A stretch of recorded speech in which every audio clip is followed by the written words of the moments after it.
Hello, sword people. Welcome to the Sword Guy podcast.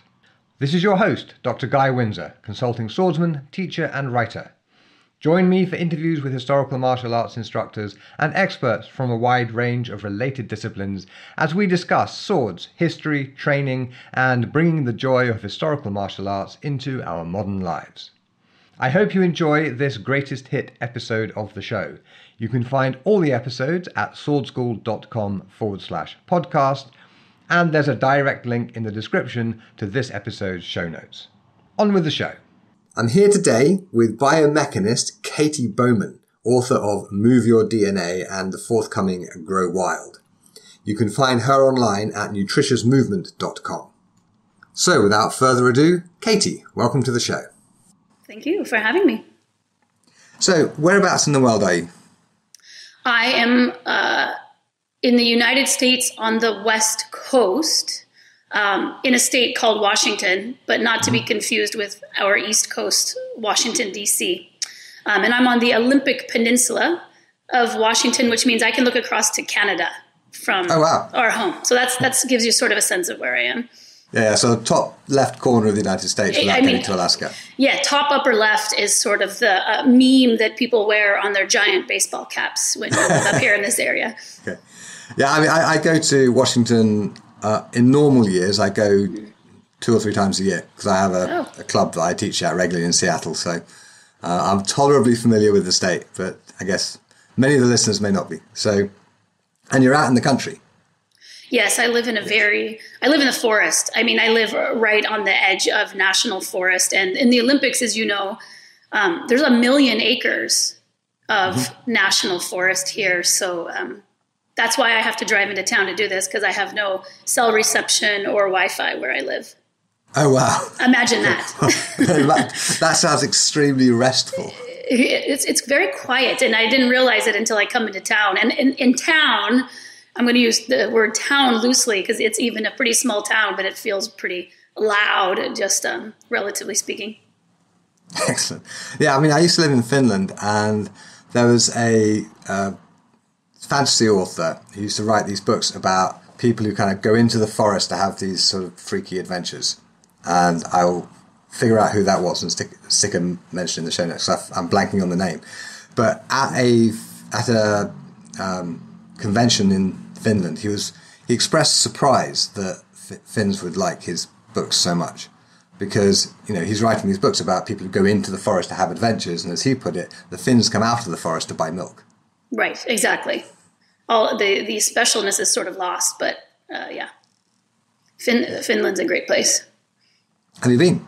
I have not been, but I follow very much the way their country preserves things like wild food knowledge and how they position their elders within their government. And then I had a nephew who lived there for quite a while. And so I would like to go someday and spend some time there. Yeah, I think you would like it because, like, when I was living there and we have kids, and when the kids were like 6 or 7, they were walking to school by themselves, and they would come out of school, and then they would just kind of go play in the forest on the rocks, whatever, with their friends outside, and then just come in when they were hungry, which is something you just don't see much in Europe or America these days. No, but I feel like they've made a conscious effort to preserve it. They as a culture, find it valuable more than perhaps where different cultures have found progressing away from some of their traditions to be more valuable. And so the diligence with which they work to preserve it, I think, is very interesting and a case study for maybe some other countries or cultures who would like to preserve aspects that really there's not a ton of people saying we wish those didn't exist anymore, but rather we just moved away, and in hindsight going, I didn't know that had to be preserved. I thought it was sort of evergreen, if you will. I thought it would persist forever. Yeah, but you go chop down enough trees and eventually the forest is gone. Exactly.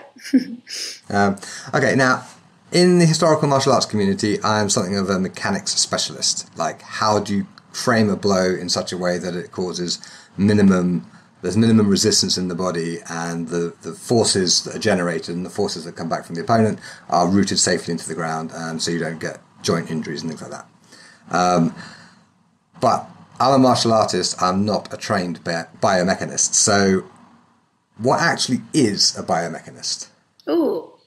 Well, a biomechanist is someone who is schooled in, I think, ultimately biological systems and mechanics, which would be all the forces that are in play. It's Newtonian mechanics most of the time, and so it's just pressure and friction and force pounds, and you're considering those things. And I think what will probably come up in our conversation later is biomechanics thinks about form.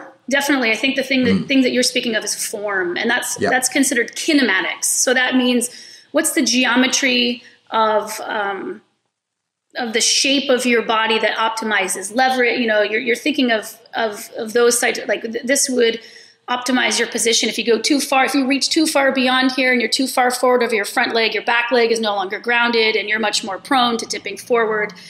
And then there's another element of biomechanics, which is kinetics, which is the things that are not as easy to see. So it's easy to see body position. It's not as easy to see forces. You can definitely calculate forces, but you can hold your arm out and have it be a particular form. And I can take another person, or I can take the same person holding their arm out in the same way, but using different muscles to do so. So while they have technically the same form, if you look at them kinetically, they're different. And then different things would arise in those situations. So that's what a biomechanist is looking at, really how mechanics affect living systems. And it doesn't have to go for just humans. I mean, biomechanists can look at trees. They can look at ecologies. They can look at a particular sport. There's lots of sport biomechanists who look to optimize the form of a sport. And then there's biomechanists who look at maybe on a more micro level, cells and tissues, and like how does that form relate to what the cells and tissues of the body are doing. So I study human biomechanics for the most part, but really if you study biomechanics, you just understand the mechanics and you can apply it to any system. You can study whales if you want to. How do they leap out of the water? And so that's what a biomechanist is. Yeah, there are people who get to work on that problem. Wow. So what is your, like, what drew you into that? What's your real area of interest? I think disease, it would be loose. Like that's the loosest category. I sort of fell into it because I was a math student at first. I was a math student first and then a physics student at first at university. But I was also coming out of being a very sedentary person. So I was not a mover as a younger person. I mean, beyond the fact that children, I think, tend to be more movers than adults. But I was a very studious bookworm kid. And so I started moving in my 20s, 18, 19, 20, I became an emerging mover, sort of like someone might have done at 3. I started doing it 18 or 19. And so I found a small program at our university in biomechanics, which took my background in math and physics, which I liked, but which was frankly boring. I mean, it wasn't engaged in the world. It was like a lot of pen and paper and thinking of problems, but there was not, any sort of application to those problems. And then I was an emerging mover. And so I was like, oh, I like that I can take this field that I'm good at, really seeing form, measuring forces just, by eye, with applying all of that ability to see on some body that was moving. And so that's how I came into the field, was because of this small I still remember finding it in the library. It was 2 lines long saying, this is a degree program that you can do. And so I immediately transferred and then just became interested over time in first exercisers, because usually you're working with either athletes, dancers, physical therapy. Those are the dancers and athletes. Physical therapy tend to be where you will find biomechanists employed the most. And so I did that, and for my undergraduate, was just worked in kinesiology. How do you help people train better with exercise? How do you help athletes rehab? And I did that for a while, but then after I graduated, before I went to graduate school, I just really saw that there was these predictable positions or postures or ways that people would move. And you could start to see like, wow, everyone who has lumbar fusion tends to have these certain mechanics in common. And everyone who has a rotator cuff surgery tends to have these certain mechanics in common, and people with low bone density in certain places. And I was like, oh, of course, right. These are the predictable outcomes you would have. If this person was a bridge, an engineer would say it's going to fail here and here. And so I just had an eye for it. So I went back to graduate school and to study that. Like, what are the movements that are associated with certain expression of disease?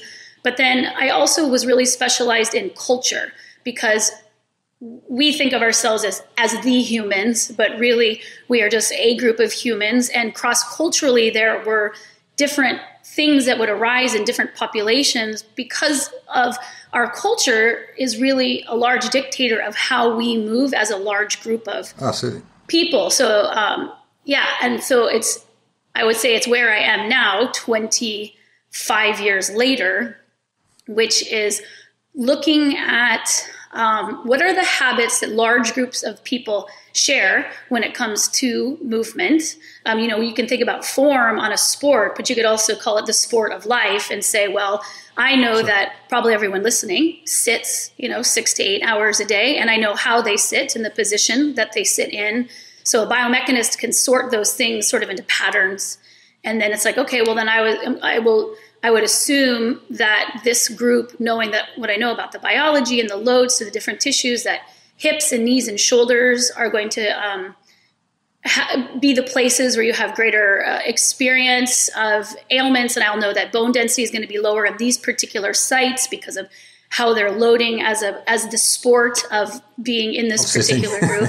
Yeah, well, and I mean, exactly right. I mean, we are amazing sitting athletes for sure. Although you're at a standing desk right now, and so am I. Say that again? Yeah. Oh, right. Yeah. We're all standing. It's totally changeable. Yeah. I have this this electric desk that goes to exactly the height I want, and depending on what socks I'm wearing, I'll have a slightly different height to get the mechanics just right, so that my wrists don't go crazy when I'm typing. Yeah. Right. Wow. Yeah, and actually, a lot of my work revolves around getting people who have never moved deliberately. To start, the sword is hugely attractive. It's like a hook that hooks people off the sofa and into doing something interesting and active. And I mean, sometimes they're coming to me in their 50s or 60s, having never moved deliberately before. And we have all of this work to do just to basically get them moving cleanly enough that they are able to start actually properly practicing the art of swordsmanship. And, these historical swordsmanship comes from lots of different historical cultures, and they all have their particular ways of moving. Particularly, for example, there's a wonderful book about Tudor England called How to Be a Tudor that has a whole section on how you moved indicated your social position within a particular hierarchy in a particular room. Right? So there's like particular ways of walking that gentlemen would do, but no lady would ever walk like that, and no peasant would ever walk like that. And it's so one of the things we have to do is, from the clues that we can get out of these manuscripts and other sources, we have to figure out how were they moving, and therefore what movement patterns are they bringing to their art, and therefore if we're going to recreate this art properly, how do we create the specifics of that movement?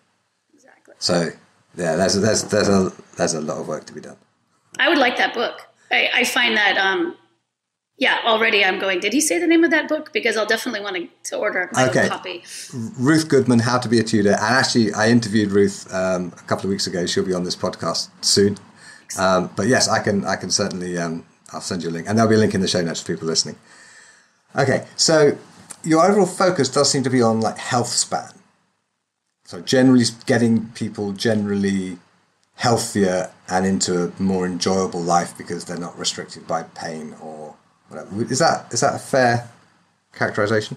I think it's fair. I would say, though, that health is a very nebulous concept.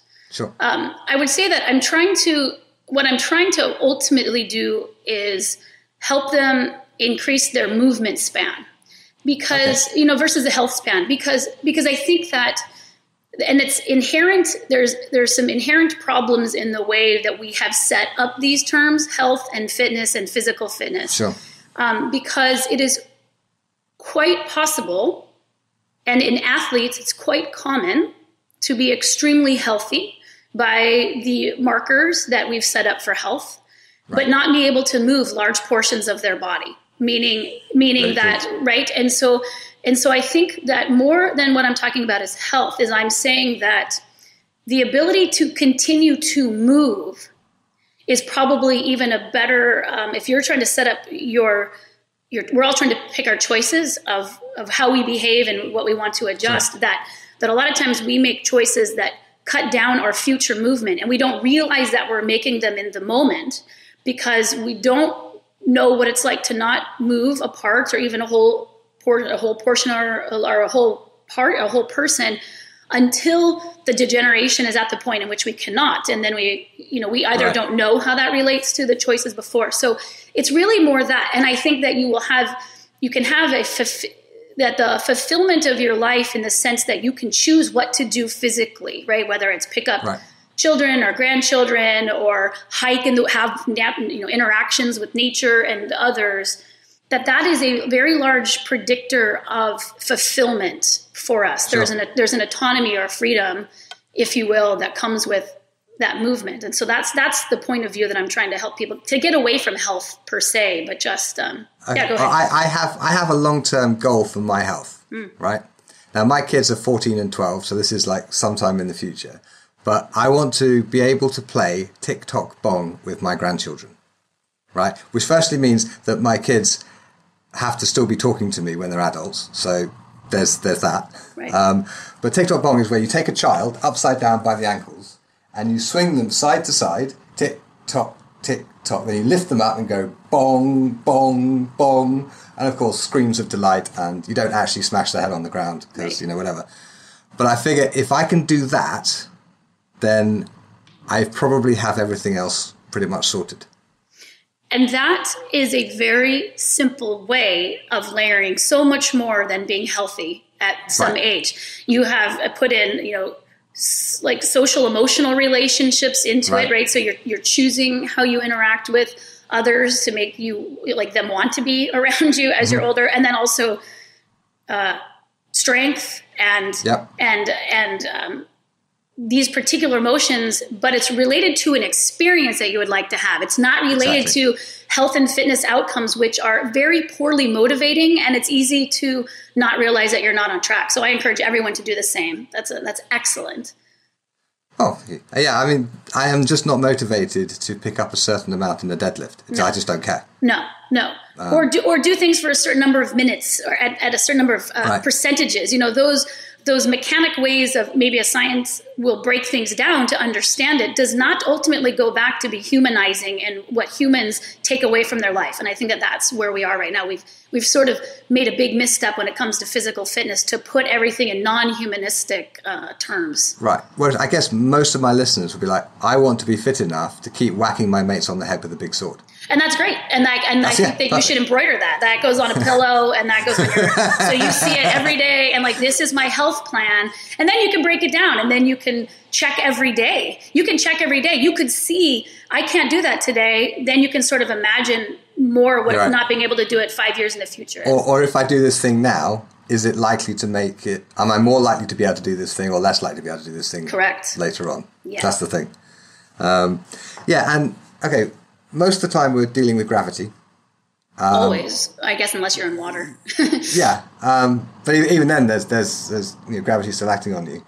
But in martial arts, very often, particularly in sword-related martial arts, I think, the forces coming at you are coming at you horizontally, which means you have to organize your skeleton differently to deal with those forces, right?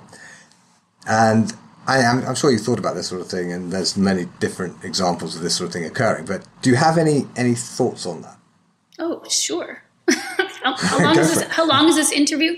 Well, as long as you want it to be. So yes, I mean, gravity is one of those constant forces, but it's certainly not the only force. That even if we're not talking about swords, that we're always talking about swords. I know, and like who listening to this is not always thinking in terms of swords.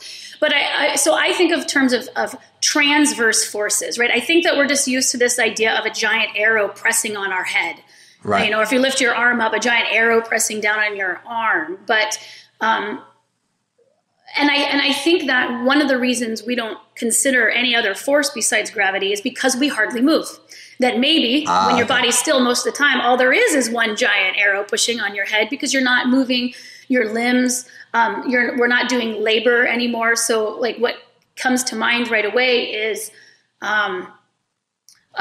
if you are out gardening and dealing with ivy or vines, the idea that you are, pulling towards you many vines and clearing them out, and the vine is resisting. And so now you're dealing with a non-gravitational force. Like there's many things that happen in that way. So I think, my further thoughts on that are really what you're probably getting to experience being a swords person is more complex loads or forces because you're doing a more complex movement. I mean, you're simply becoming a moving person in what is now sort of a non-moving world. And the benefits to that is you develop a greater robusticity of strength. It's one thing to be able to withstand just the act of gravity when you're standing, but now, if you're leaning forward, that same gravitational force, the constant gravitational force does not imply one set of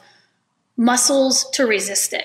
Every different position against gravity means different muscles are working. And so I guess that's the thing, is gravity is not one effect in the body. Every time you move into a different position, that one force creates a different result in your body. And that's why we're set up the way we are set up. Like that's why we have the shape that we have, is to be able to offset gravitational loads and then like carrying loads and dealing with, I think I was talking earlier about that transverse plane of motion. So like if you're standing and something's pushing on you, you're having to deal with something coming at you in the transverse plane. But we would get many more transverse, we would learn how to stabilize our body in the transverse plane to a much greater effect if everything in our life wasn't covered with cement and we weren't always wearing rubber shoes. Right. So I'm in my studio right now. You can maybe hear the echo of it. So I have behind me, which you probably can't see, and I know everyone listening can't see for sure, floating stairs. So they are stairs where the step surfaces are connected by chain. So when you notice, right? So when you step on it, and this is important, it moves. So it's why you would probably instruct someone to have a really stable plant of their foot. It's why you don't want your knee hanging out to the right or to the left, because if you were on something fixed, it might not be a liability. But if you're on something that gives, like slate or moss or anything that's something wet, that now is a liability. So you don't want to, you can mind your form, but it's also good to practice in unstable surfaces, because then you don't have to mind your form so much. The form comes second once all of the movement that the reason we are so, I think, caught up in form and need to instruct form is because we no longer have the environments that would have put us in those forms naturally. Right. But that's the thing, that the way that I teach people to get into the forms, primarily, if I'm there in person and doing it, and I have control over that environment, is I create an environment in which that form is the natural solution to the problem the person is experiencing. Brilliant. And add forces to things so that they will make the natural changes so that their particular skeleton, and every skeleton is different, will be moved into the position that they need to be in to neutralize those forces or to develop those forces, so that it's not you should have your hip tucked like this or you should have your elbow down like that. This is the whole thing, and you will naturally have the hip there and the elbow there because you're responding to the forces that are being deliberately and carefully placed upon you to get that form to occur. Right. This form is the only way that the thing that you want to happen can actually happen well. And that's the same thing with the floating stairs. We remove their connectedness, and then all of a sudden your alignment is the only way you can get up and down the stairs. But you don't have to use your mind to figure that out, which is the difference, right? I think your body's much more. You can't figure it out because it's much more complicated than and the small, thoughtful part of your brain could even possibly calculate so fast. Right. But the rest of your parts deeply have that ability to do it. So it's like kind of gets the thinking out of the way and lets the response be what we're going to be after anyway. Yeah, and what I do to get the thinking side of the brain sorted out is once they're moving in a particular way that is desirable and is working for them, it will have a particular feeling, right? And so I get the student to name that feeling, right, in whatever language they want to name it in, with whatever label they want, so that rather than trying to remember a particular way of moving, they're remembering a whole body feeling, which then we can apply to other things. So that if, for example, they have a tendency to, move in some suboptimal way, maybe dropping their back arm or whatever, to remind them of how they should be feeling, I can just say that word to them, or that phrase, and it's not a correction to the arm. It's okay, the way you're moving right now, it probably doesn't make you feel the way you want to feel. I've reminded you of the feeling, and then you do the things you need to do to recreate that feeling, and then they just sort of magically start moving better. Yeah, that's brilliant. So I just find it's a good way to, because every martial artist who's been trained in any kind of traditional martial art has a voice of some instructor in their head saying something like, bend your back leg, or straighten your right arm, or something like that. And that becomes a fixation. And so you might end up getting the back leg bent too much, or yes, the back leg was fine, but you haven't noticed that it's pulled everything else out of alignment because it was not bent quite right relative to the rest. So these really specific technical corrections, I stopped doing them about 10 years ago. It's just, if they have a knee that tends to turn in and they need to turn it out, we find a way of making that a natural thing to do, and then name the feeling, and then when the knee starts to come in again, I just remind them of the feeling, and they do all the other corrections they need to do that we're going to get the knee going in the right place, and there they go. So I like that. Yeah, it's like your chain stairs, right? It creates you know what you need to do to get up the stairs, but you can't possibly name and label every single adjustment your body has to make that happen. Yeah, and I think the purpose of the stairs is really sort of to your point before, where part of the assessment of how well you do, which includes, do you have to grab the bar? Can you only take one step? Can you only lead right and then left and then right? Are you go creeping up the stairs with one dominant leg? Is not to really measure those as much as how nervous or stable do you feel? And people will say, I'm so afraid. And it's okay, well, we don't want to tether really going up and down the stairs with fear. No.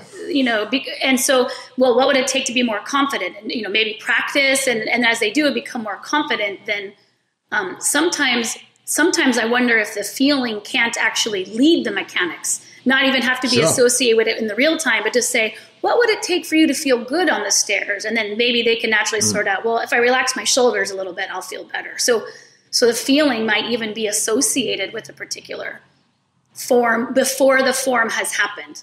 Sure. And sometimes getting them to wear different clothes. Because, I had this experience where I had one student who was quite clumsy in class, just generally fairly clumsy. And I bumped into him at a role-playing event, and he was wearing some kind of gown thing, like a dress, okay?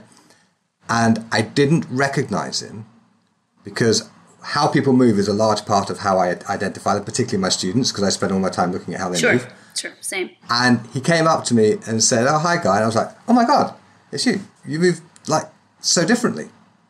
And he wasn't even aware of it. And then in class, I asked him what he'd been wearing, And I said, okay, now just imagine you're wearing that instead of your training clothes. And boom, suddenly started moving better. Because those clothes for him were associated with a certain kind of graceful movement. Mm-hmm. And just putting him in that headspace gave him access to that movement pattern.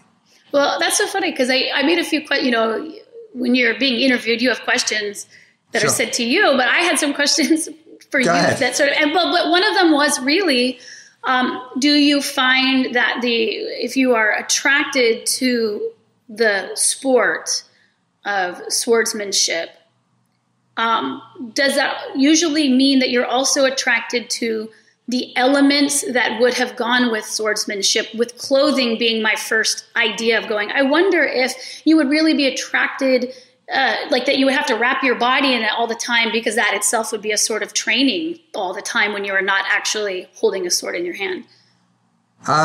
Okay, a lot of people I know in the sword world are very, very much interested in the clothes, particularly the historical clothes, and they do certainly affect your movement. And I test my interpretations in period clothing to make sure that I'm not learning to move in a way that they couldn't have moved because the clothing wouldn't allow it. Right. But I'm an absolute pain buying trousers. Like, if I go to a shop to buy trousers, I will not wear a pair of trousers I cannot lunge in and kick in. Sure. I just won't, because why would I tie my legs together like that?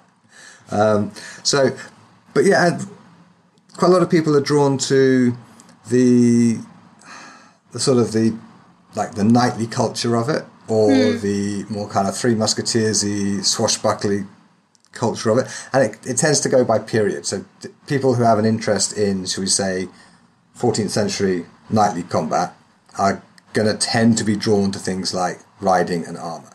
And oh God, if all of my students would just learn to ride before they came to me, I would have half as much work to do. Well, and that to me those were sort of my other thoughts, thinking of the culture and the movement going, what were the movements that someone doing this would also be doing that they would have been bringing to the sport. You're so much more conditioned by what you do when you're not doing your sport. And I think that's a poorly appreciated part of athleticism. Yeah, absolutely. Now, I first came across your work about 6-7 years ago, when Jessica Finley, who has the distinction of being not only a legend in our community, but also the first person I interviewed for the podcast. We're old friends. She introduced me to your work, and of course, so I told her that you were coming on the show, and she got very excited. And she has a question, which I know you can't examine her. There are all sorts of, you're not her doctor. Let's take all that as read. And she says, she's currently dealing with a shredded supraspinatus tendon, and she knows 2 tennis elbow sufferers. She would like to ask you about how the stresses of a sword blow transfer to our tendons, and she wonders about the difference between fast cut through space, or cut through space where we stop in an extended position, or cuts that impact a sword or a person or a heavy bag. So what can you surmise about the loads and stresses not knowing our art or the individual? Now, we have video that people can't see. If you want me to show you anything, I will take the sword off the rack and show it to you. That's fine. But what are your thoughts? What are my early thoughts? Well, you said I got this question yesterday, and I was thinking about it. So I had to look up some things, like, for example, the weight of a long sword, which I assuming is what she's using. Yeah, it's about 1.5 kilograms. Yeah, thank you for putting it into a context I can understand. But yeah, I was like, okay, I think it's going to be like between 1 and 2 kilos. So it's not tremendously heavy, but it is long, and its length is more important than its weight in this case. Sure. And I think it's not super clear without knowing all the motions pretty well, but I think I have a handle on it. And so the supraspinatus, it's one of the rotator cuff muscles. Yep. So it's deep inside the shoulder. This is just for everyone listening to their understanding. So the tendon itself, just so Jessica or anyone else knows, that you're not going to load the tendon without loading the muscle. It goes muscle to tendon to bone. So when tendons are loaded, it's because of what the muscles they're attached to are or are not doing. So what the supraspinatus does, where it is emitting its greatest amount of tension, is when your arm is reaching straight out to the side and the supraspinatus is resisting the gravitational push to push it down to your side.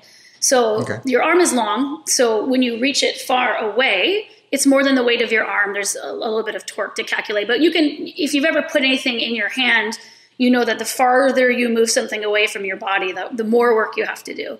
So now you're adding an extra bit of weight that goes pretty far away. You're creating a pretty long lever. But the supraspinatus and its tendon stops working as much as you bring that arm out in front of you, meaning the place where it's going to be at its greatest load is when it's straight out to the side, when it's abducting. Now, if you get your arm in front of you, not by bringing your arm towards a still chest, but by turning the entire chest, then it's still straight out to the side. So it's just to set up sort of the end points of when is the supraspinatus loaded the most. It's when your arm is directly off to the side of your body. And that is, when striking with a longsword, it is normally fairly out to the side. Okay, that was the one piece. Yeah, we turn towards the person generally. Right. So we're not square on with our hands together like this. We are sideways on with the hands like this. Okay, so you are really, and I hate to Americanize this at all, but where the greatest amount of research is on what the shoulder is doing in movements like this is in American baseball, meaning we can have this conversation because of the millions of dollars that have gone into batter and pitcher arms. Exactly. Yeah. So if you're so just know if you're turning it, it's you're keeping the supraspinatus under quite a bit of load throughout that motion. And is there also, so for the other parts of our question, I assume though at some point the sword is crossing away from being straight out to the side and coming in toward a line with the sternum? Generally speaking, it will be coming from the right side to the left, but not terribly far away from the body sideways. So what about a cross? What about a cross this way? Yeah. Well, actually, the blow that she was doing is actually going from one side to the other like this. She shredded it doing what's called a zverka, which is a kind of horizontal cut above the head. Okay, so the other thing to know about the supraspinatus tendon, though, is that's a very common injury. It's the number of surgery, like there's 500,000 surgeries done on it. And the mechanism of supraspinatus tearing and fraying is very rarely in a move like this. What usually causes it is the fact that it's going through, if you look up in an anatomy book, the muscle and the tendon is passing very nearby this hook on the bone called your acromion process. Yes. You know it? She said, Jess mentioned when we were discussing it that she's got like an especially hooky one or something. So right. So what happens is it's really the acromion process. It's the tendon passing back and forth, and so it's the interaction between the two. But where you get the greatest amount is just throughout the day using your arms. It's because I would imagine that it has. I mean, of course, it's going to be related to what you do under high loads, but it's really under what you do at the greatest volume. And so what I imagine, so there's people who have an acromion process that is extra hooky, if we're going to stick with the technical term. And what it does is if you also have a lot of muscle mass in a way where your body sort of builds more on the front because the things you're doing are in front of you, perhaps more than the rear, is you reduce that space. And so even being on the computer is fray time. Reaching out and making tea, fray time. And so it's really to understand, and that's my big point with my work about mechanics is it's likely what you do all of the time, not only when you're in your conscious movement time, that's contributing to the outcome of things. And so for athletes, if I'm working with athletes who have a particular injury, it's like, yes, of course, you're going to, I assume that her form at this level is already spot on, but it should be pretty good. It should be pretty good, Jessica. You're here to hear. It's pretty good. That the form in the sport is maximized, but maybe it's the form when you're not in the sport that is your greatest space for a more robust recovery and a longer duration of sport. And so that's what I do. It's like, let me show you how you are holding your supraspinatus and your infraspinatus and all of your rotator cuffs when you're not practicing your sport, so that your body is more robust, so that when you do it, you can do it better and longer. Right. Okay. And so how would you prevent fraying? Well, to prevent fraying, you have to get the tendon off of the acromion process. So, I don't know if her physician or her orthopedics she's had surgery for it. Yeah. So, but usually they talk, posture is one of those known elements, like all the time positioning. Sure. So I'm sure she'll have some physiotherapy that will talk about it, but it's just with athletes, it's like, when am I going to get back to my sport? How do I do this? And it's like, I think that if we could recognize that we're trying to train your sport all the time through that better positioning, rather than rehab to get back to the sport, your body will be much happier doing the sport. Giving space, giving joint space through all day positioning when you're not doing the sport is how you would move the tendon away from it. You have to create more space for that tendon to move. And it's what do I want to say? Where you move from one thing to another, there's a better word for it, but I have young children, so I don't remember what it is anymore. Progression. Thank you. The progression. They do that. Yeah, they do. The progression is, you usually go, there's usually shoulder bursitis, small amounts of pain. And then it goes to usually a supraspinatus tendon thing. And then it can go to bicep tendon thing. So it moves down to the elbow and it can become frozen shoulder. Right. And it's only just to say that if we always think about the thing we have as coming from what we do the least amount of time, we miss the biological fact that your body, the tissues, are adapting to what you do 100% of the time. Yeah. So that form that you so painstakingly think about when you're doing the thing that you love, that there's a form for standing and walking and moving through daily life too. And that's equally important, if not more so, because it becomes the platform that holds up the thing that you do with the greatest flow. So that's the baseline that we're after. Thank you for saying that. Because, I don't actually train nearly as much as most people think I do in terms of specific blocked out time in which I'm practicing swordsmanship specifically. But when I'm cooking dinner or emptying the dishwasher or going for a walk or getting into the car, it's all practice. All the time. There are no moments when there isn't, maybe if I'm completely focused on, writing a book or watching a movie or something, then I'm maybe not thinking about form, but it's all the time. And, I had this, I'm going to call him a self-defense expert, but that's not a fair description of what Rory Miller actually does.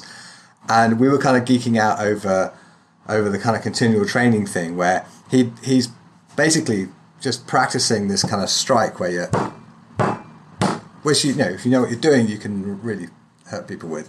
But he's just as he's kind of going along doing ordinary things, he's practicing this strike maybe 4,000 or 5,000 times a day. Right? He's very, very, very, very, very good at that strike because he's gotten ridiculous numbers of reps in. Right?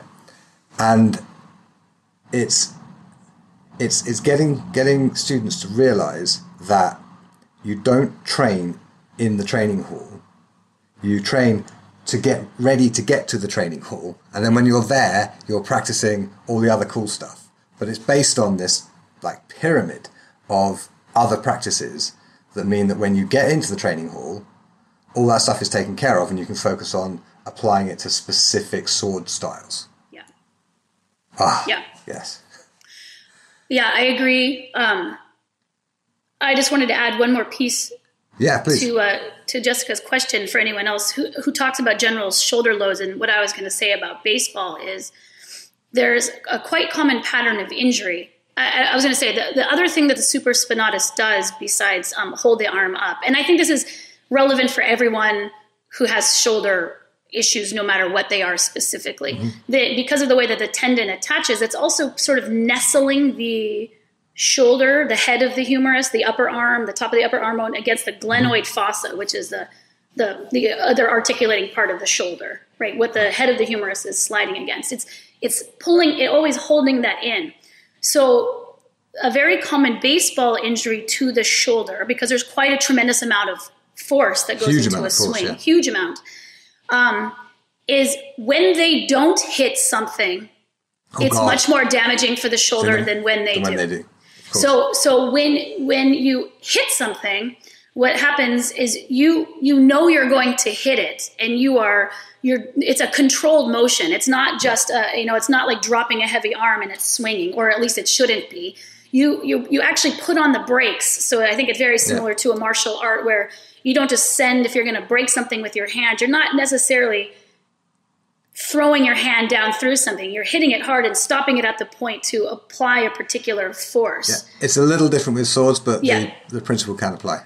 Yeah, the idea that you are holding your shoulder stable, more stable when you hit something than when you swing through really hard. Because I feel like that was maybe the question, like if I'm hitting a bag, is that more or less? And I think that it would often be less damaging for the shoulder when you're hitting something than when you're not. Now, if you're changing directions quickly, I think the phenomenon of the fact that you're putting on your own brakes and keeping your shoulder stable applies, because you're not necessarily making contact, but you're mindfully engaging and steer away. Changing. Exactly. So that's just to finish that question. And then to your point earlier, the idea, I think that when people are drawn to a sport, the idea is if you're doing it at this high level, then you must be doing it at this high level all of the time. And we're seeing that in youth sports. Everyone wants to specialize their children.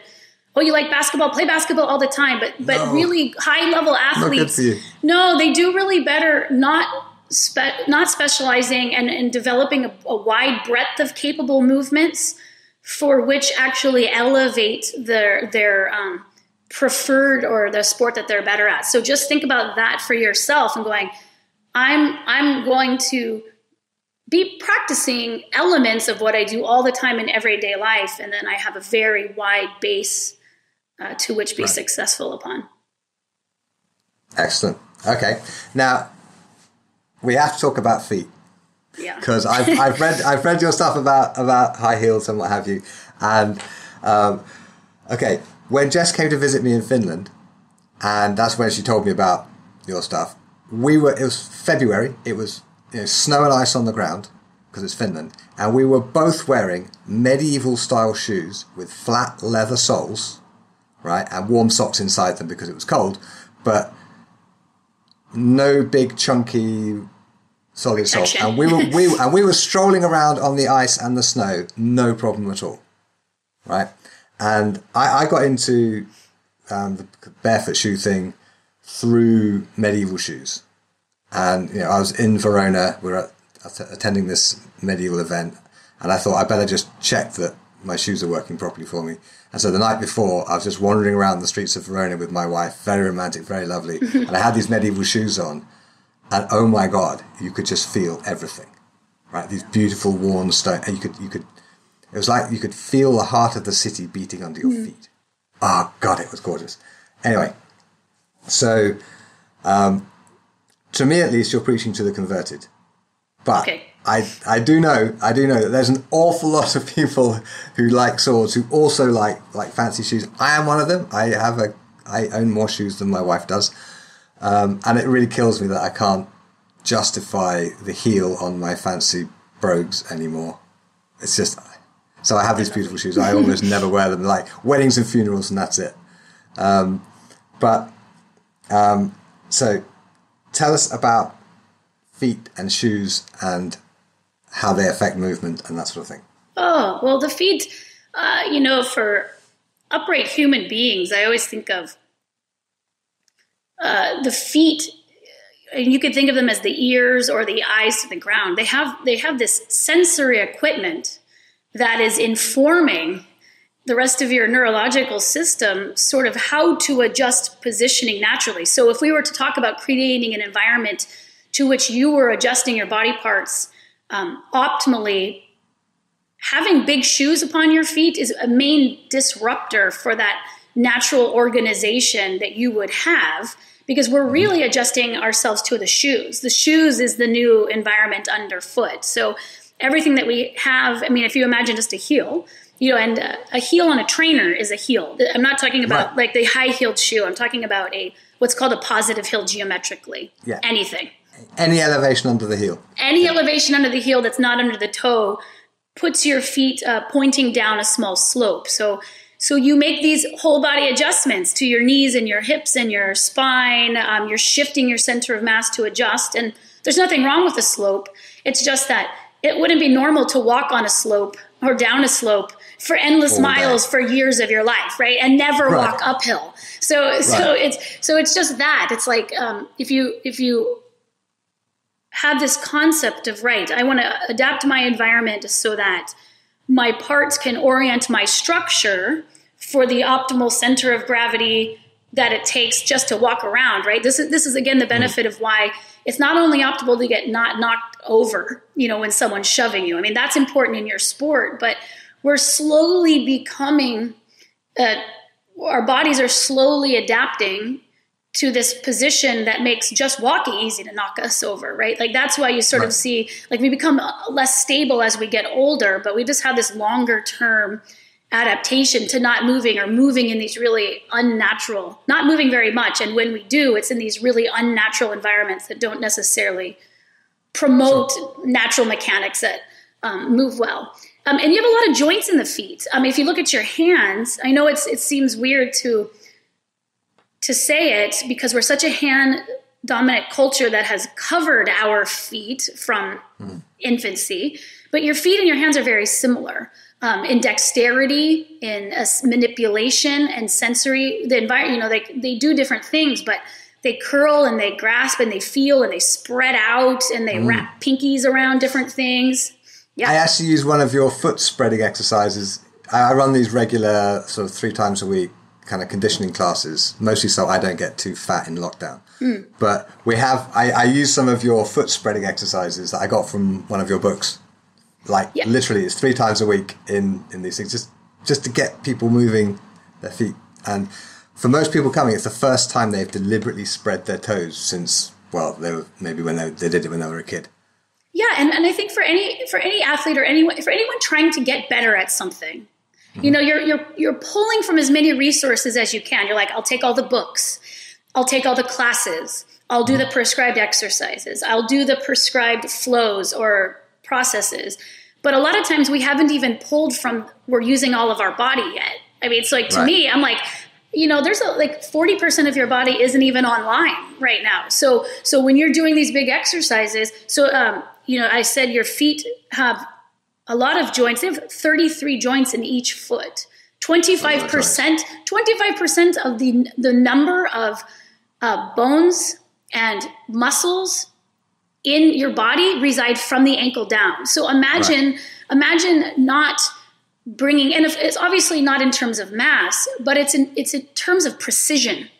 So if you have all of these parts that could be affecting where you're loading and how, and you haven't even started training with them, those feet of yours, even though you've been training for years, imagine the progress you could make without even adding anything new except inviting your feet to play.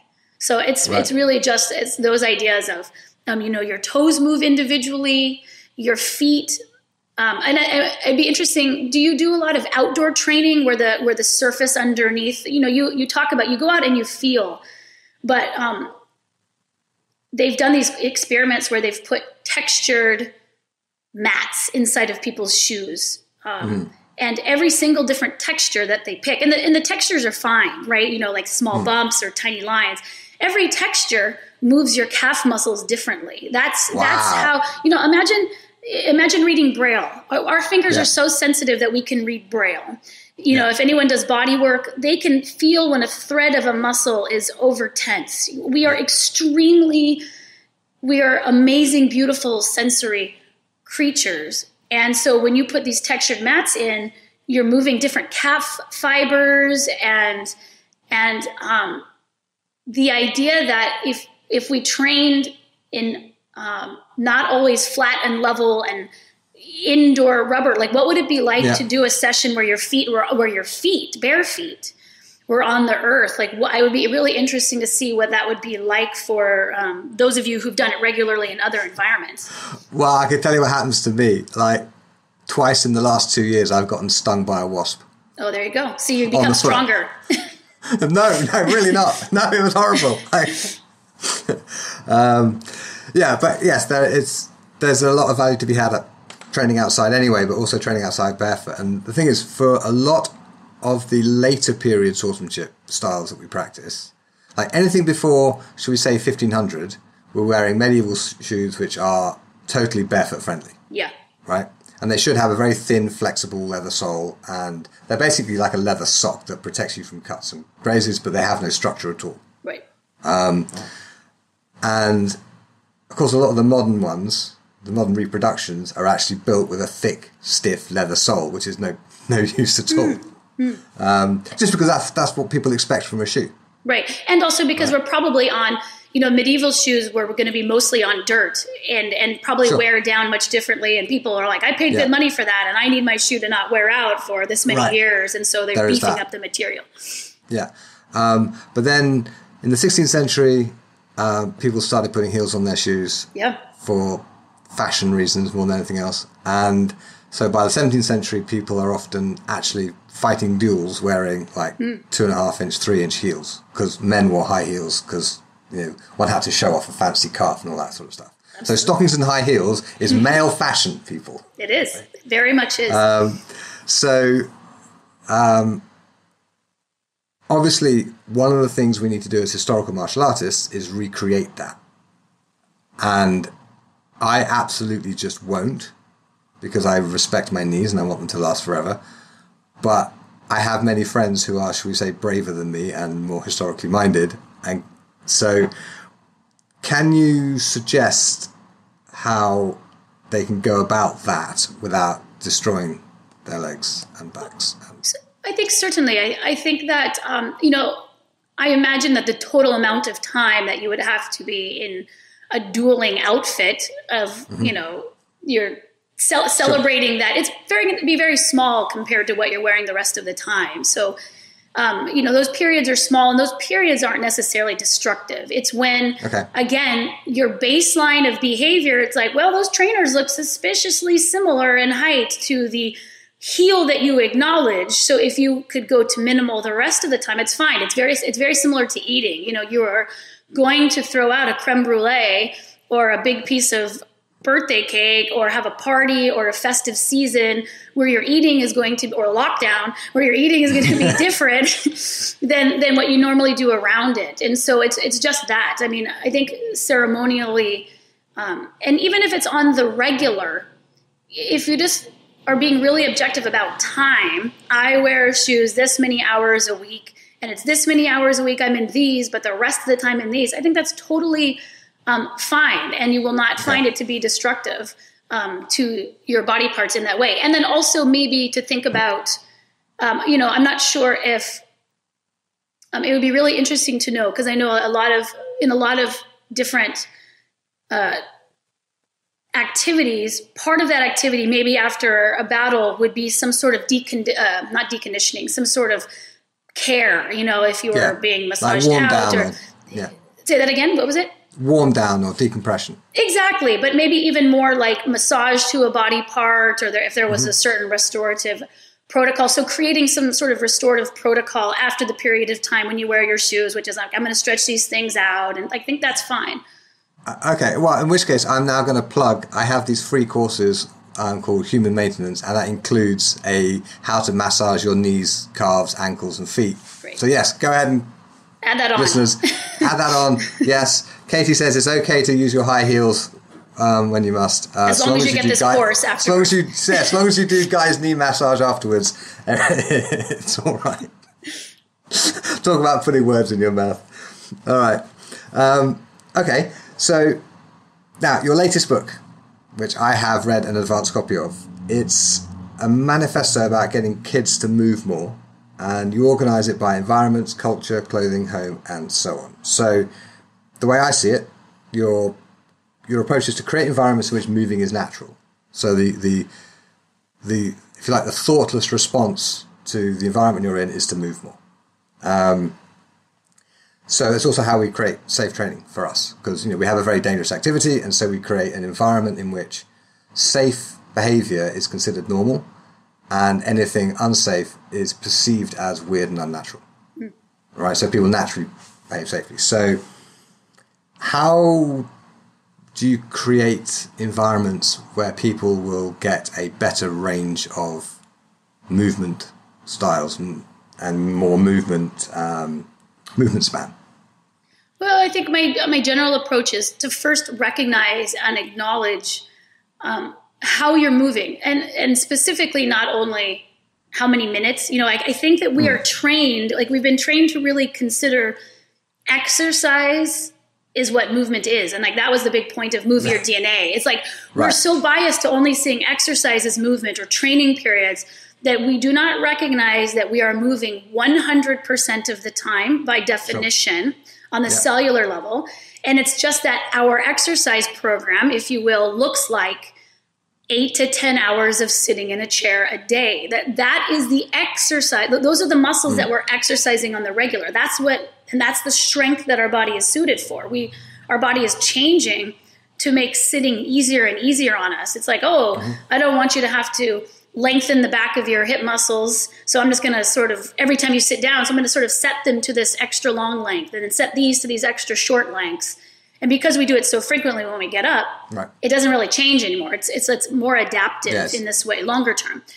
So once you acknowledge that you're moving all the time, and there's even a whole section on clothes, like what you put on your body is restrictive. I mean, you're thinking about trousers, and because you're like, I'm going to need to lunge and bend over.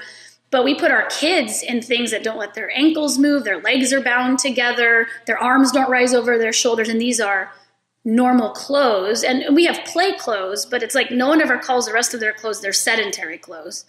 So it's this idea of just recognizing what movement is, and then recognizing how you move and how you don't, and then doing things like reducing the amount of furniture in your house, or changing it so that it's different shapes, so that you naturally, if you're going to, what do we have there?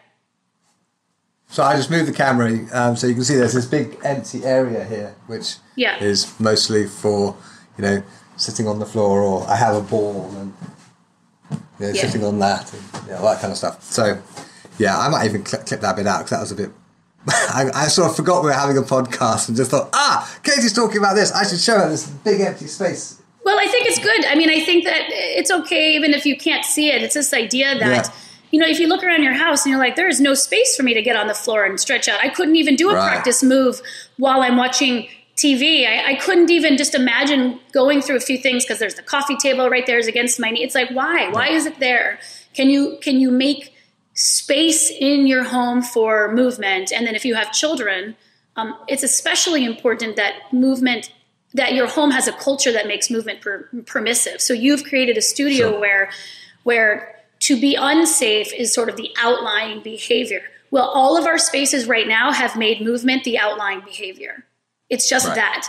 And so we need to be really mindful about what movement permissive rules look like, communications look like, and then literally the spaces that make it safe for people, what the infrastructure might be. And they're not expensive.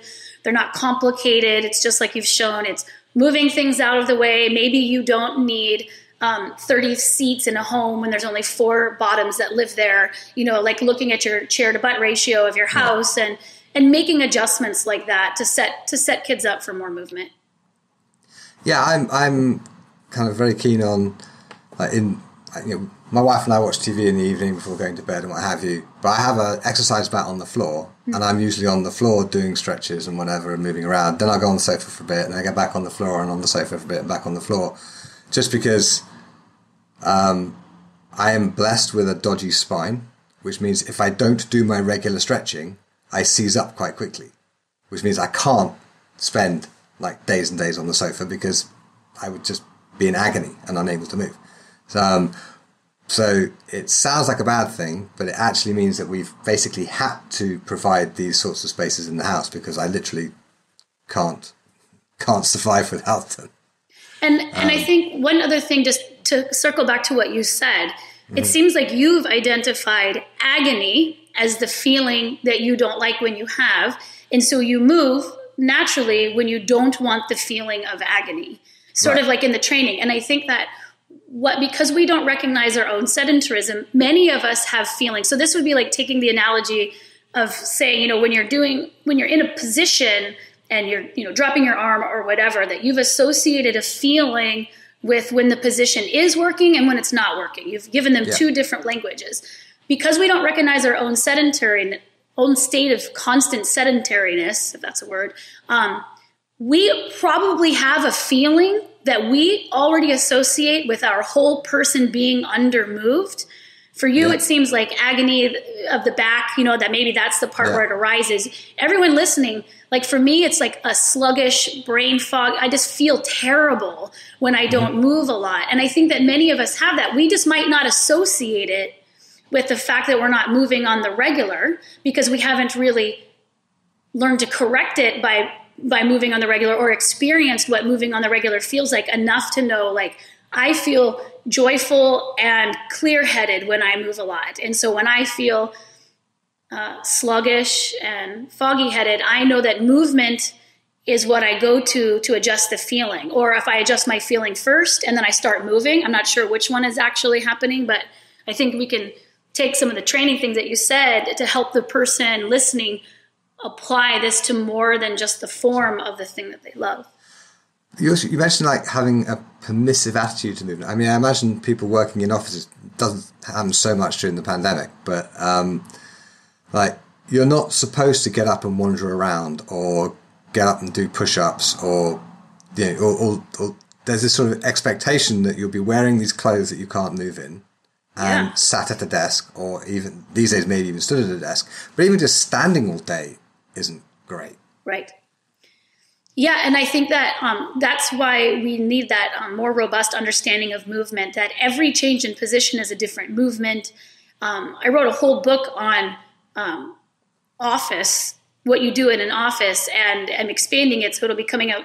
The next one will be movement works, because for many people, the hindrance to movement, like children, the hindrance to movement is often their work, which is the educational setting, which is you know, fairly sedentary. It's just the same version of many people going to work, and where the expectation is your professional clothing is sedentary, that your work atmosphere is everyone's just sitting. It's just sedentary. So it does take a cultural shift, and you even sit on the way to work. Oh yeah, I mean there's no active transportation. I mean, we're really just moving in small bits in between long bouts of sitting. We just don't. Like, we've sort of associated TV time with the sitting, and everything else is just necessity. Like even learning how to sit differently, right? Like if you're going to sit, maybe you can opt for a different form, because if you know that sitting makes you, I mean, I think that's where ergonomics comes in, is this idea of like, oh, I've been sitting and these are the pains and this is the feeling that I have. It's like, well, we're going to adjust your position while you're sitting. We're going to adjust sort of the, you know, furniture around you for maybe a more vital positioning. And then now there's the, okay, well, we do need to be up every 30 minutes to move around. So what are the things that we have just accepted that it would be better to just, you know, email someone around the office instead of just getting up and walking, when you needed the walking break anyway? 3 emails to do something that a 1-minute conversation could have done more seamlessly with, you know, human cues of, oh, I see you accept that, or you don't accept that, or I just thought that. I mean, everything has just gone to tiny finger pecks and eyes looking at something 20 inches from our face. And we've just sort of all moved down into this is the acceptable culture. But I don't think it is. I don't think Finland would say that it is. I think that, you know, I think that there are many cultures that haven't done this. We're just one that's doing it. And I'm just trying to stand up at this point and saying, I think we might need to do something different, because we've had the billions of dollars of research to say it. We know it. Now it just seems to be, what do we do about none of our spaces are set up for it? That seems to be the step that we're on now. Yeah, and it's funny, you know, in certain parts of the world, like Asia, for instance, it's perfectly normal to see people, like, instead of sitting, they're squatting. Sure. Right? And, you know, I do it in bookshops. If I need to get down to the bottom shelf and I want to have a look at the book, I just squat down and I look at the book. And these people kind of look at me kind of side-eye like, who's that weirdo? one of the great things about being a professional swordsmanship instructor in the 21st century is you can just say, well, yes, I'm a weirdo, so I can do these crazy things. No one expects me to be normal. Yeah. Right? Which is great. But for most people, they don't have that sort of, I don't know, license to be weird. They're freak flag. And right. So like I found for a while that it wasn't a rule exactly, just sort of a habit. Whenever I looked at my phone for any reason, I'd squat down. So the position in which I would fiddle about on my phone would be in a squat. Yeah. Right? Rather than sitting in a chair or standing up or whatever else. And it just kind of added a bit more squatting to my day, which was, I don't know. I think I move fairly much anyway, so I don't think it necessarily made that much difference. But I have a lot of students who can't comfortably squat. Yeah, that's a big portion of my work, is to help people do that, because once you've lost it, it takes a regimented plan to get it back. For sure. And that's a big one. Squats being lost, and knee and hip problems that result from, the therapy that you're going to get for knee and hip problems from a physiotherapist are just elements of squatting and floor sitting. Done raised up at first. Yeah. So that's why, it's like, I think that we will see movement permeate because it's so clear why we can't move right now as a massive group of people. And the solution, I wrote this book for kids because I've been writing them for adults. And they're like, I wish that someone had just set me up on better, legs, if you will. I wish that someone knew this. And I was like, okay, well then now we will speak to the parents and allo parents and therapists and educators to say, you are creating this environment. So what changes can we set the next generation off? Because we know that what we did for this last one isn't working for us as adults. A lot of the ailments we have as adults are really pediatric issues manifesting in later adulthood. And that's essentially all I do at this point. My own kids are 14 and 12, and they are, I guess, reasonably active. One thing I've noticed with my youngest, again, during lockdown and stuff, we've not been bugging them to do anything. We can't really take them places. It's been quite difficult to, make their experience of being locked away from their friends actually bearable. But my youngest, she will spend like literally all day lying on the sofa watching Vampire Diaries kind of TV. Except if you actually look at what she actually does, about every 25 minutes, she gets up, she puts on a YouTube video with music and dances for 2 or 3 songs. And then she gets back to what she was doing, watching the TV. Yeah. Right? She's fed her body. Yeah, no one has told her to do that, but she's naturally doing that. I don't know why. No, she just sort of figured out that's what she likes to do, so that's what she does. And my eldest, she is constantly wandering around the house, like she'll just wander into a room and wander out again she would rather take most of her meals moving. Mm-hmm. So she'll kind of get up and eat her breakfast, kind of wandering around the house. And I am not going to anything that gets a child to actually move. I am not interfering with unless it's directly and immediately dangerous. Yeah, I agree. It's reading your book. It would make I kind of wish I'd read the book like 10 years ago because it would have helped with some things. But do you have any suggestions for like people with older kids? How do you get older kids who've already kind of bought into the let's sit all day culture? How do you get them out of it when it's not supported at school and it's not necessarily supported in most homes? Well, I just always like to remind everyone that we meaning, I'm 45. I'm not sure how old you are, but I'm an adult, and I was very sedentary until my early adulthood, and it's fine. I was able to become a robust mover despite not having a ton of movement. Now the difference is, the unprecedented difference is the devices factor. Right. That's in a completely new environment. I didn't get a computer in my home as something that I used regularly until later 20s, and I didn't have a smartphone or anything until I was 30s. So when you look at that and everyone's like, your 8-year-old should totally have it. And I was like, remember that these things we acquired them as an adult. It's sort of like when cigarettes first came out, the younger kids were smoking them too. The adults and the kids all got this new thing at once. And then you sort of saw it adjust over 50 or 60 years because there was just more awareness of what was going on. So we're just not quite there yet. But, I'm assuming by older kids, you really mean teenagers, because teenagers are... Fun is the word you're looking for. Exactly. They're just fun. And what I would recommend is there is probably something that your teenagers are extremely passionate about. Everyone says video games, they love video games or whatever. But I think that if you get into a dialogue, you're going to find that usually someone, maybe it's like, I really love animals, or or even like, I think like I have a kid who's very much into swordsmanship.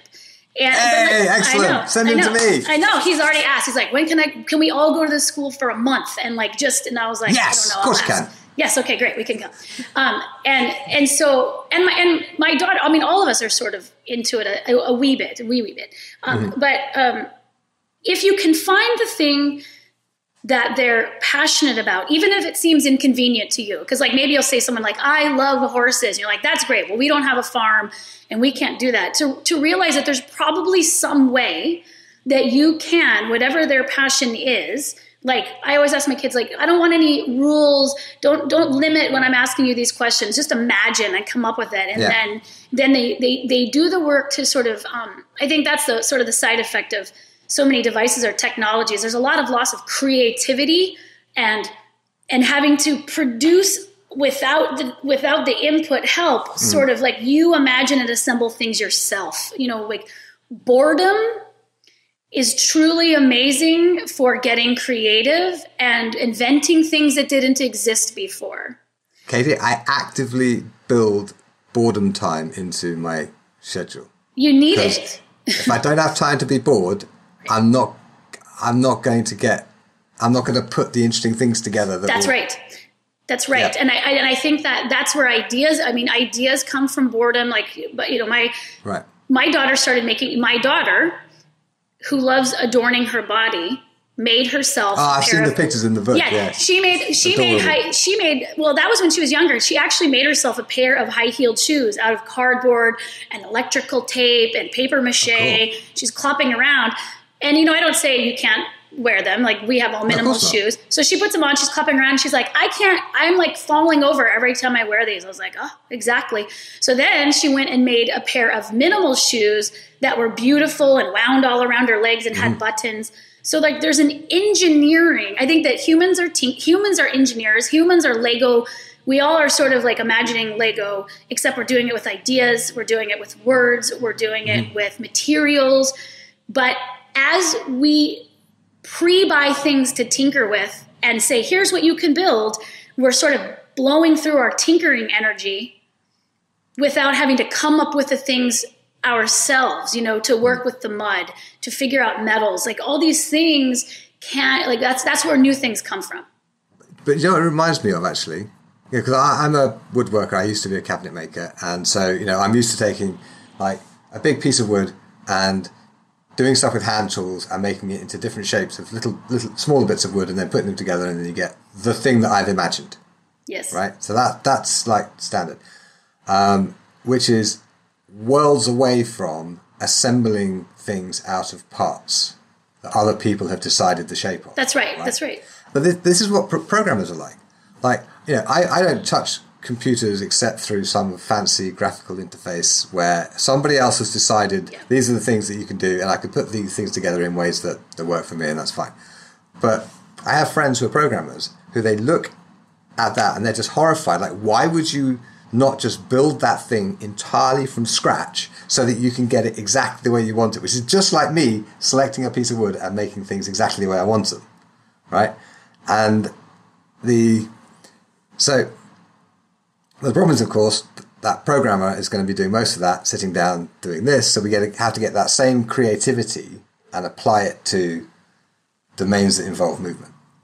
Yeah, and I think that also it's important to understand how culture works. Mm-hmm. It's that when you have systems that work a particular way, like we are all sort of on computers now, then what you can expect is people who think in terms of building it exactly as you want becomes what this culture ends up creating more and more of.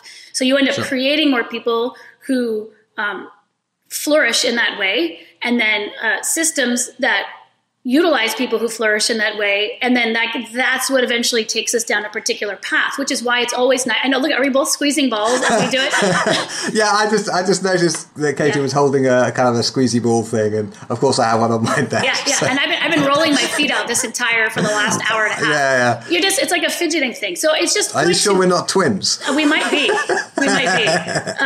Yeah, I mean, really, as you've spoken, I'm like, I feel like we've met before, perhaps. But yes, I think that it's nice to preserve. I mean, everyone comes with their own strengths of the way that they would want to build it. But when we only have a small selection of toys that we buy kids and activities that are acceptable for kids, what you do is you lose the wide breadth of capitalizing. It's really interesting so my son, who loves swordsmanship, and he's always had a stick from a very level on these extensive routines. And he's look, I'm in their face. I'm on the side. He would always make paper mache helmets and things. He also woodworks. He whittles wands and he whittles swords and daggers all day long. So is it the element of wood? How, is it that relationship with the flow and the fact that I don't know. I'm rambling now, but I think that we need to be preserving many different outlets and not make movement. And movement really needs to be movement is a human necessity. So even though we've gotten rid of maybe the need for it in the short term, it's there in our bodies in the long term. So it'll be interesting to see how we can. I got to help people, who worked at Google, who are busy doing them. I mean, they're making the world go round in so many ways as far as like programmers and making things accessible, because they're in lockdown too. So not only are they doing that small amount of work, they're doing that small amount, like tiny, looking at things up close and typing. Now they're doing it in their homes, never even going to where other people are, and they're in big cities, oftentimes in very small apartments. And they're like, how are we going to keep, these folks healthy enough because the world is running on sort of them tiny tapping and doing these things. So how can we make, if our society is going to say that these are the workers that we require to do the lifestyle, then we have to make sure that we would be okay with our children doing that job or ourselves doing that job. And that's a good way to, I think, assess a technology, like if it's a good step or not. Right. And okay, I have several friends who write books, and some of them do it while walking because they're dictating. So instead of sitting at the desk all the time, they're going on like a 2 or 3 hour walk, and they come back with 5,000-10,000 words of new material, which then they'll sit at the desk and do the editing because they need to kind of see the text and what have you. But most people would have spent 4 or 5 hours typing that stuff in, but they found a way to do it while actually out and moving. And it's not a stretch to think that they'll be able to do similar things like that with maybe VR headsets or things like that. Oh yeah, I think that there'll be a solution. We just have to identify the problem. The problem is this work is requiring sedentarism. So how can we produce what we need to produce in a more dynamic way? I mean, the problem isn't complicated. But also, when there are jobs that, for example, you're in a very noisy environment, or these days, like there's a threat of viral infection. What protective measures do you put in place so that the worker is not harmed by the job they have to do? Yeah. Right. Why not? Why aren't they doing the same thing in offices? I think because the damage takes so long to show up. Right. I think it's very easy to say, well, yes, you're going to do this for us 10 hours a day, but, you're free to do what you want the rest of the time. But the rest of the world is now responding to what it's all, especially now is a very heightened piece of time where almost 100% of living is done online. I mean, even ordering food, even going out to eat or getting food, which used to have all the components of it. I wrote a book of essays, Movement Matters, and it was really saying we just don't see that if you push your key fob to unlock your car, like what movement was that really saving us from? Like that was from like putting a key in and turning the wrist a quarter turn. Yeah. Like, did we really need to get rid of that? Like, was that a big inconvenience? And so you have to really start looking at things to be like, to look at them in terms of not time, but movement. So if you assess convenience not by it saves me time, to say it saves me movement, and therefore because it saves so much movement, it doesn't actually save time at all because I still needed that movement, and now I've lived a whole entire day without having any movement built in, and now I'm 4 hours undermoved. Now I'm 4 hours undermoved, and I have no more time. It doesn't save time at all. It doesn't save time at all. So reframe it. Yeah, that way. Saves movement. Convenience saves movement. And if employers had to pay for that movement time to make up for, in the same way that employers pay for, various like physiotherapy or whatever, if they had to pay for that movement time to make up for the sitting time, then I think employers would be pretty quick to, make the job itself less sedentary. Yeah, it's almost more like carbon offsetting, right? Like, you buy credits. Like, we owe you this many movement credits, and I think because we're so economics centric as our pretty much main assessment of things are good or bad. If like we're going to have to convert everything into like how much is this going to cost the nation as a whole to deal with symptoms of sedentarism, and how much sedentarism do you require or promote to get this job done, then you get this many movement credits later on. Instead of vacation time, you're getting movement credits. And then it could be like, okay, well, I'm not sure exactly how it works given we all have different movement capabilities, but I think that soon we just have to recognize that human, what do I want to say? We're sort of a commodity where our movement is the thing that's that we're paying with our stillness, and we're not recouping that. And it doesn't work like in economics because it's a physical living tissue. So you can't not move between your 20s and 30s and then make it up in your 50s, because getting to your 50s depends on you moving in your 20s and 30s. So we're not as mechanistic or as able to commoditize ourselves as maybe we think. Yes, I would agree.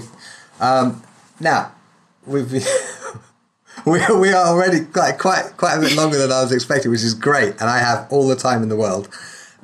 So if you're happy to go on, then let's do a couple more, and then I'll have maybe 15 minutes more, if that works. Okay. Yeah, sure. Okay.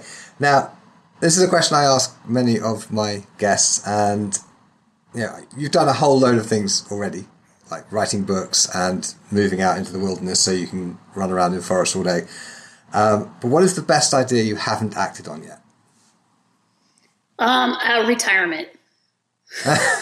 Retirement. Really? Well, I think it's not. Retirement isn't the right word. It is the best idea to me is I spend a lot of my time explaining theories and historical patterns of movement and their essentialness of preserving them.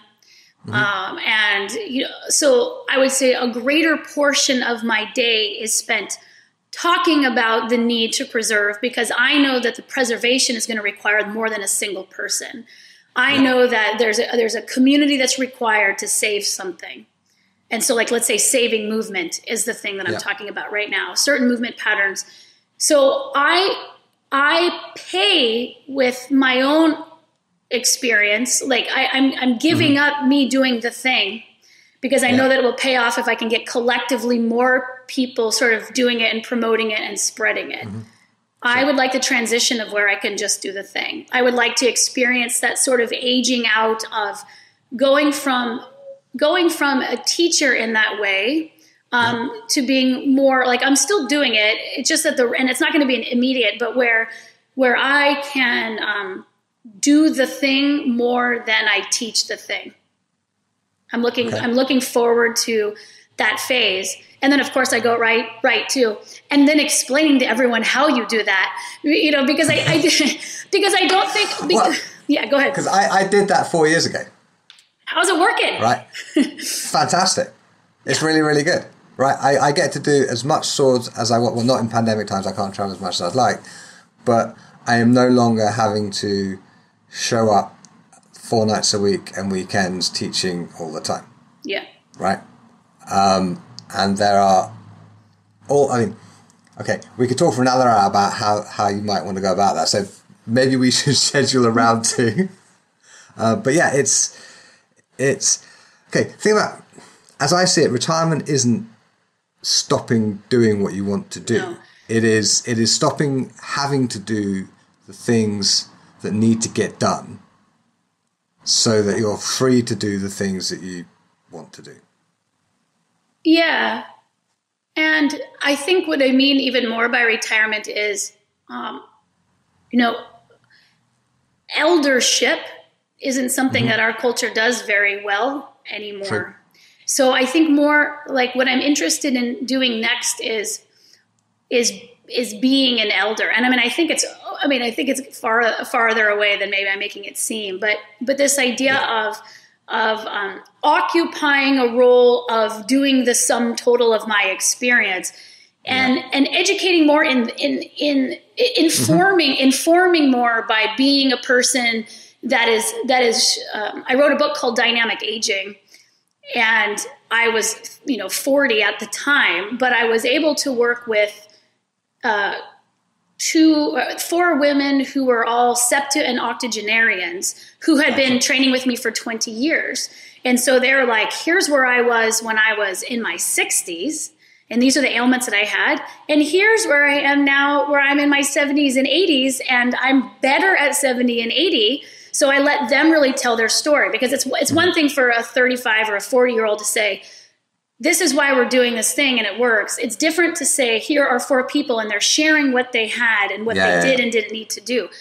I'm ready to occupy even a space of writing and informing that is more about holding that older person space who is still well and thriving and contributing, but not necessarily in the way of working. Because we're sort of like you have to work to be a good pillar of society, and then you die. Right, it is, as opposed to elders. And elders have a role, and you're still productive and informing. It's just not through a commercial space so much anymore. Yeah, we don't value our children for their productivity. That's right. So basically what I did is I shifted from being a historical swordsmanship instructor to being a consulting swordsman. I took the idea from Sherlock Holmes and Moriarty. If Sherlock Holmes can be a consulting detective, I can be a consulting swordsman. And so I am not directly responsible for any school or club. Yeah, and that's freeing probably a little bit too. Oh, God, such a relief. Yeah. But it means I'm free to, I've written more books. Yeah, and exactly. Produced online courses, and I have a much more active mailing list than I have, because I'm actually interacting with the students, because I have the time and the energy. I still want to interact with my students. I still want to take care of my people, but I don't want to have to, I don't want that to be a kind of formal, what's the word? I think it's not a job. No, it's not. But I think it's also, there's a very particular mindset in creating, you're creating something that didn't exist before. There was ideas and there's a practice, and then it went away for a while. And then when you're bringing something back like this, you're having to create a school. You're having to create manuals. Sure. You're having to create rules. You're having to create sort of teaching student protocols. That is one way of informing and spreading, but that is a very fatiguing way, because it's using parts of you that aren't necessarily associated to the thing that you would like to preserve. I am now ready to preserve the thing rather than building the infrastructure around preserving the thing, because I'm at my capacity. Getting you onto the podcast, when I contacted your assistant and I got your fantastic, the best hell yes, I'll come on your show I have ever had. Katy sent me a photograph of herself holding a sword, and I thought, okay, this is going to go really well. But you're obviously really, really busy, because this was scheduled like 6 weeks ago through your assistant, because you don't have the mental leisure to do it yourself. No. Right. And that doesn't strike me as like healthy in the long term. No, it's I don't. How do I want to say it? I think that there are people suited for it, and I think I am a person suited for it. Have always been leaders, who take on. Everyone is busy taking on certain strengths, and those strengths look different no matter what you're doing. I think I'm suited for what I'm doing. I just also, because I think I monitor my health so well, because I have an assistant or two or three, and I allow that work to sort of be shared, because I'm very protective of my sleep. And because I'm very protective of my movement and my family's time and their exposure to sort of my work, in terms of how much work is being done. Like, I don't want it to encroach in their experience. I know that I am very close to being done at that level of, it's not so much production. We are still productive and contributing. It's of a particular type that is very, it's just short-lived. You can only do so much, and this is what I've done, and now I'm ready to shift to a different way of doing my work. Okay. But I mean, seriously, I've made that shift, and I have assistants who are working for me to do all sorts of things. So there's another Katy who'll be transcribing this show, who's also very excited to hear that you're coming on, because she's a massive Barefoot fan and she knows your work already. Hi, Katy. But yeah, just getting. I describe what me shifting to being a consulting swordsman as retiring, because it was retiring, strictly speaking. It's a word that people understand. Yeah, but it's really just a much freer mental space, because you're not required for the day-to-day. No, you're I feel like I'm restoring more of the regular way of behaving in the world. Like, I don't think it's natural to have so many letters come to me, but to me not be able to send out as many back. If we're in a relationship, you send me a letter, I send you a letter back. Sure. We're in and I like teaching live, because even if there's 200 people there, I'll see you all. I will meet you all over the course of a weekend or a week.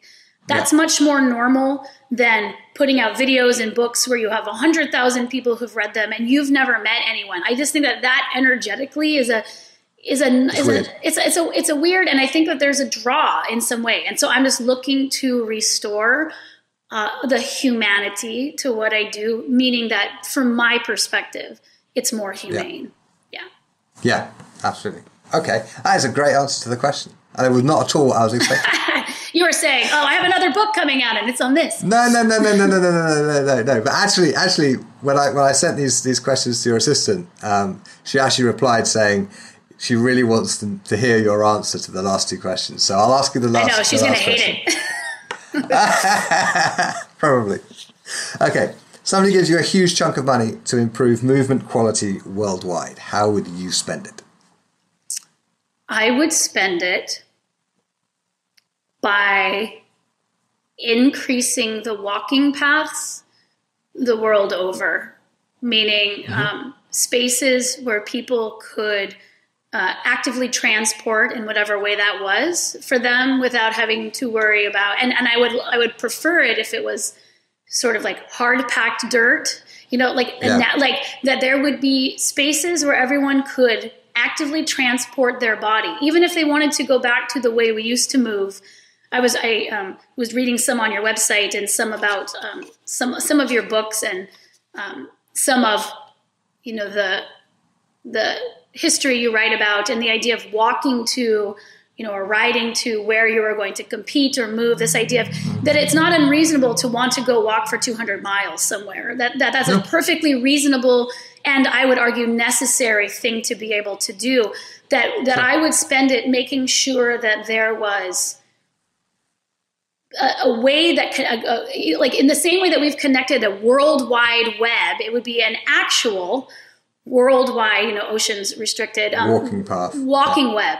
Wow. That's what I would do. Okay, that's an interesting use of the money. Yeah. Yeah, it's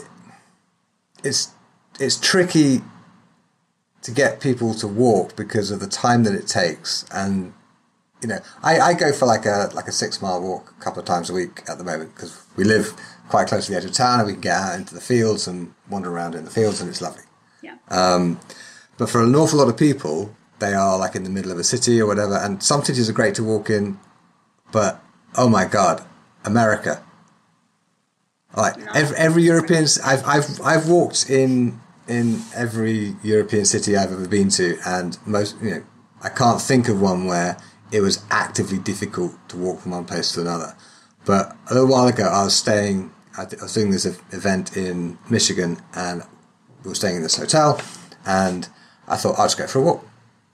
And I could walk to, there was a restaurant next to the hotel, and there was another kind of restauranty, shoppy kind of place next to that.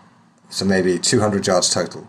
And then the pavement sidewalk ended, and it was just like big roads with big cars on them moving very fast. And there was literally, you could not walk anywhere from the hotel. It was impossible to walk to it from anywhere else without, climbing over fences and, crossing major roads just by walking across them, which is suicidal. But I was like, how am I supposed to get anywhere? And of course, I'm supposed to have a car. Yeah, you're in Michigan. You're in Michigan. You have to get a car. You're in ground zero of car land. But I was only there for a weekend. I want to buy a car. But I mean, it's just that. I mean, we are designing really the infrastructure of a culture to require a car, but more than that, to the sake of, because movement is not possible. So walking movements are not possible. Active transport, meaning using your body to get from point A to point B, not possible. So yeah, that's where I'm going to put my money. You can excellent. Well, that's an excellent answer. So thank you very much indeed for joining me today, Katy. It's been a delight talking to you. Oh, I really, really enjoyed it. I said an enthusiastic yes, because I just knew it would be great. Thanks for listening. You can find the episode show notes at swordschool.com/podcast, where you will find transcriptions, photos, videos, and links for this episode. You can find a direct link to the show notes for this episode in the description. Join us next week for another cracking conversation. See you then.